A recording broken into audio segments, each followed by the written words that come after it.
Hello, everyone. Welcome to Backyard Musings, broadcasting live from Apple Valley. I am Steve. And I'm Scott. Thank you so much for joining us today. Does a plot sponsored by a foreign government to assassinate a former president and now president-elect constitute an act of war? I would say so. I mean, what are they doing? You talk about meddling in an election. Yeah. This is serious stuff here. So Would you like to know more? A criminal complaint filed in federal court in New York City says an unnamed official in Iran's Islamic Revolutionary Guards Corps, IRGC, had asked Farhad Shakari, age 51, of Iran in September to focus on surveilling and ultimately assassinating former President of the United States, Donald J. Trump. Okay. There are a few factors in the world that pose as grave actors. I'm sorry. What did I say? Factors. You said factors. There are a few actors in the world that pose as grave a threat to the national security of the United States as does Iran. That comes from our current present Attorney General Merrick Garland, who we're not a big fan of, but this is a true statement, right? Well, hopefully he's sincere about this. The Justice Department has charged an asset of the Iranian regime who was tasked by the regime to direct a network of criminal associates to further Iran's assassination plots against its targets, including President-elect Donald Trump. Merrick Garland, China and Russia are greater threats than Iran. If the Secret Service could just do their job, then we wouldn't have to worry about assassination attempts. Okay.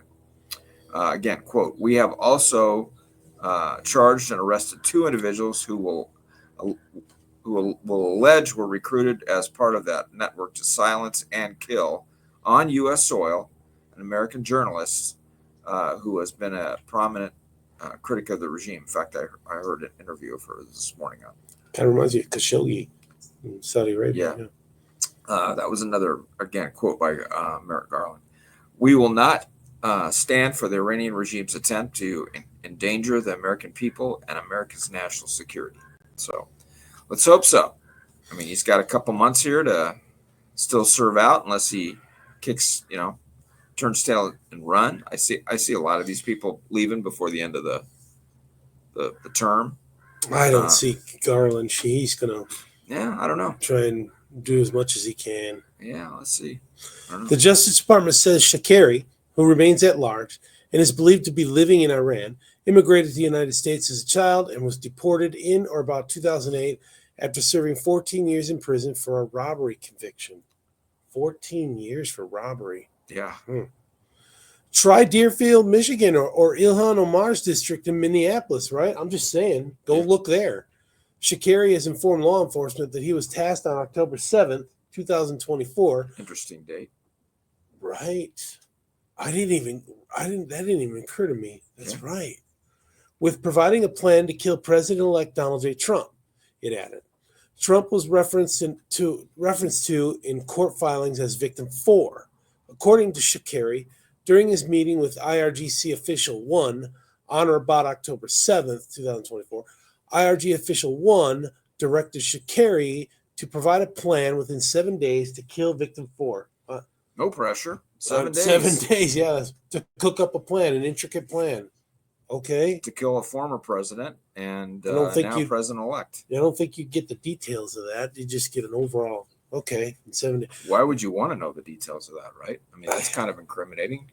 If you're going to pay millions and millions and millions of dollars for a plan, don't you want details? Yeah, I don't know. Just take care of it, I guess. I don't know. At least I know the get her done, right? Yeah, get her done.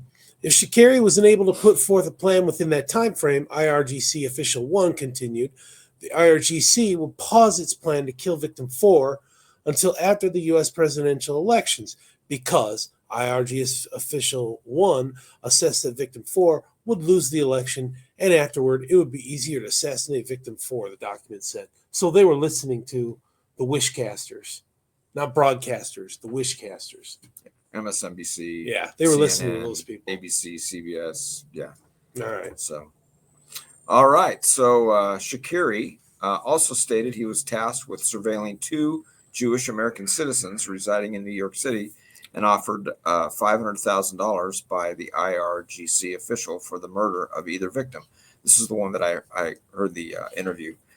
He was also tasked with targeting Israeli tourists in Sri Lanka.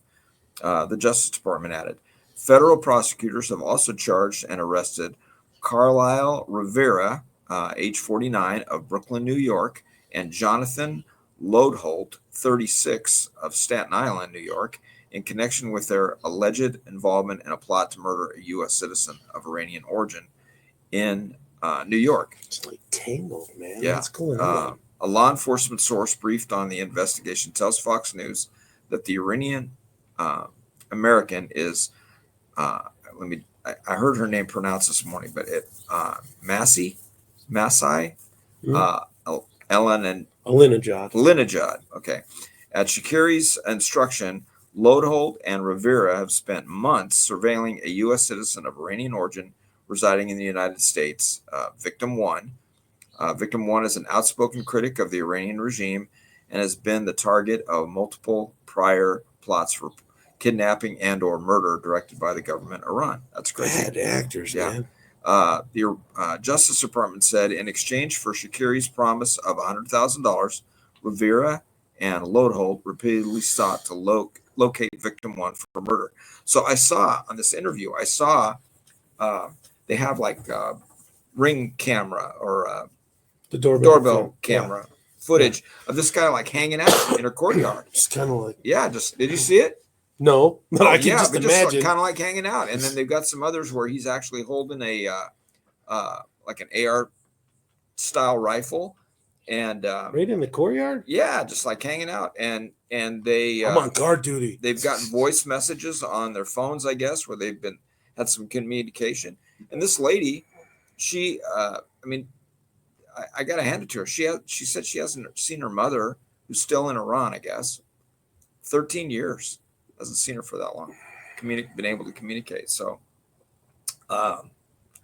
this is like James Bond type stuff. This is crazy, but right out in the open. Yeah. Come on.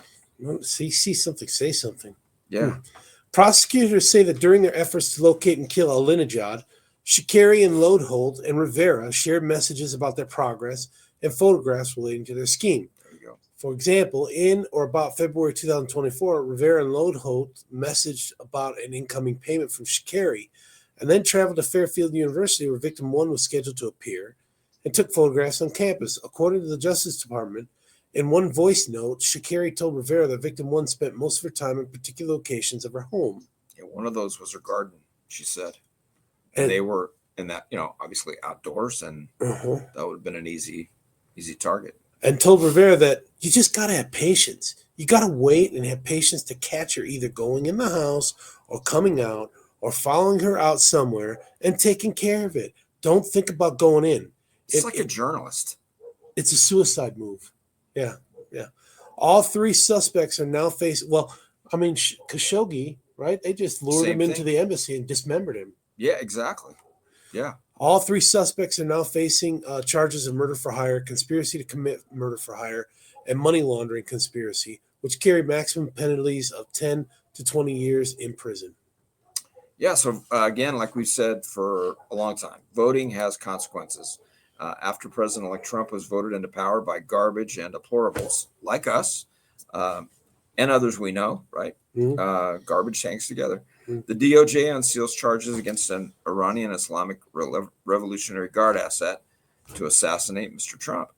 Interesting. Yeah. The timing of that, right? So it's coincidentally, yeah. So deep state struggling to keep their day jobs. Maybe so. That's why I'm thinking. I think Garland's going to. I think he's going to bolt. Both Biden and Secretary of State Anthony Blinken, another great friend of ours, right? The pride of the United States. Yeah. Told Fox News in October that they considered any Iranian threats against Trump to be a top-tier national security issue, and said any attempt by the IRGC to actually harm Trump would be met with kinetic military action equal to an act of war. So there you go. Do you really think they're going to follow through? Really? I don't know. I'd be more surprised if they did anything, but I could see Israel, since they have a great Benjamin Netanyahu has a great relationship with Trump, right?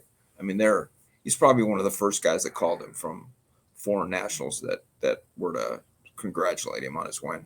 Yeah, he was. I could see them. Was. I could see them ramping it up a little bit, So yeah, remember we did a segment about Trump's plan to deport illegal aliens using the 1798 law called the Aliens Enemy Act. That act requires a declaration of war. We're one step closer to that reality. So who can deny that Iran has it coming after what they did to us in 1979? Don't ever forget that. That was brutal.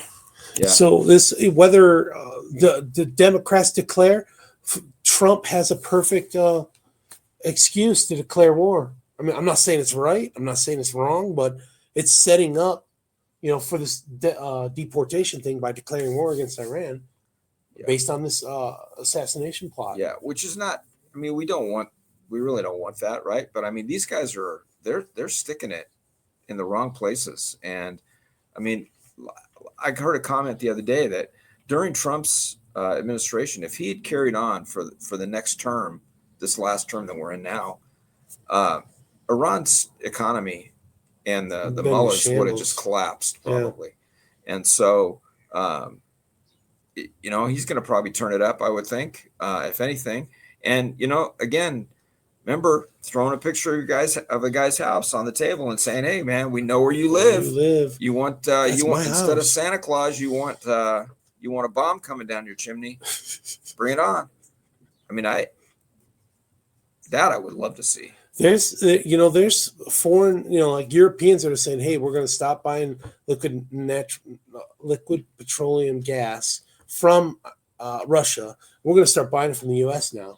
And people, the Democrats were like fear mongering, saying, "Oh no, the world stage, they're going to turn their back on Trump." So ridiculous. Again, it's like some of the infighting of the left right now. You're seeing a lot of people. I mean, even Governor Hochul from New York has called and had a cordial conversation after the things that she said and Letitia James said about Trump, and don't come into our state, and you're not going to mess with our people. Even she's had a conversation, because I read the article this morning. She's got a couple projects that she wants to do, and she needs federal funding. But she bashed. Letitia James said she'd do everything to stop Trump's whatever. Yeah, but, money changes the atmosphere, changes the fabric. So not the hate though. She needs that. She needs that money, and they again, what is that term you like to use? Workarounds. They love to be able to clever workarounds. Yeah. So it's going to be interesting. Definitely not going to be a quiet 4 years. That's for sure. No, going to be interesting. But our prayers are out there for President Trump and his family and the protection that they need, as well as the others here in the United States. I mean, there's a lot of people that put their lives on the line every day. Military, first responders. I mean, and I would hate to see them get caught up in some kind of an action that would need some kind of a response, like an act of war. But if it happens, it happens. So, but we definitely do not want anything to happen to our current president, our current vice president, and the people that have been elected to take office. We don't want any harm. 1st of January, and we want them out of office. Yeah, but no harm. Absolutely not. Yeah. I mean, we don't believe in their political views, but their mothers and fathers and sons and daughters, brothers and sisters, uncles, aunts, whatever. They mean something to somebody. So yeah. Anyway, be safe out there. All right, folks. Enjoy your Sabbath tomorrow. We'll talk to you on Monday. Yeah. Take care. Have a good weekend. There it is. So you're gonna do a double